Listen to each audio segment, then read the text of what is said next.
दीगर पार्टियां हैं जो हैवी स्टेक होल्डर्स हैं, हम नहीं है अभी स्टेक होल्डर। आप कैसे कह हम नहीं हम क्या मतलब हैवी, हम स्टेक होल्डर हैं, बराबर है, बिल्कुल है। नहीं हमारा तो राजनीति नहीं वो छोड़ दी। देखिए एक बात सुनिए, जो पॉलिटिकल पार्टी इस पर खामोशी अख्तियार की हुई है, जो सत्ता में आना चाह रहे हैं, तुमने कितने हजार वोट से सत्ता को खो दिया। यह अलग बात है कि तुमने बेईमानी करके हमारे 4 बेईमानों को खरीद लिया, अलग बात है, मगर ये होश के नाखून लो, इस पर जागो। देखिए मौत के बाद रोना बेकार है, अभी तुम मरे नहीं हो सियासी तौर पर, देख लो, जिंदा रहने के लिए होश में आ जाओ। तो आप आरजेडी की तरफ इशारा कर अरे हम देखिए कि आपके साथ आए इस मुहिम में। अक्लमंद को इशारा काफी है। हम देखिए हम स्टेक होल्डर है, हमारे पेट में दर्द है तो हमको अजवान खाना है, इसलिए हम अजवान खा रहे हैं। ईसीआई को हमने अपना रिप्रेजेंटेशन भिजाया है।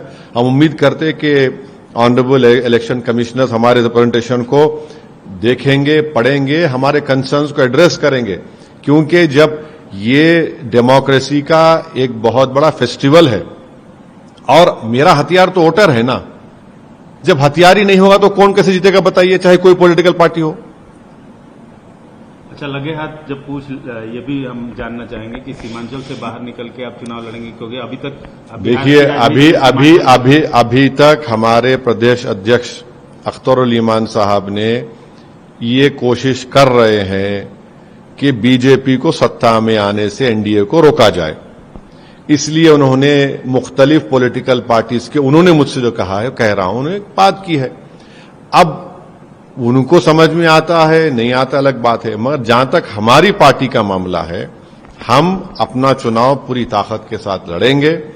हमने 2 विधानसभा पर बहादुरगंज में और ढाका में अपने कैंडिडेट का नाम अनाउंस कर चुके हैं और हमको सीमांचल में भी लड़ेंगे, सीमांचल के बाहर भी लड़ने का पूरा प्रोग्राम और प्लान है और इस पे सख्ती से अब के बार अच्छी तरीके से कैंपेन करेंगे। एनडीए को रोकने के लिए आप महागठबंधन से हाथ मिलाएंगे?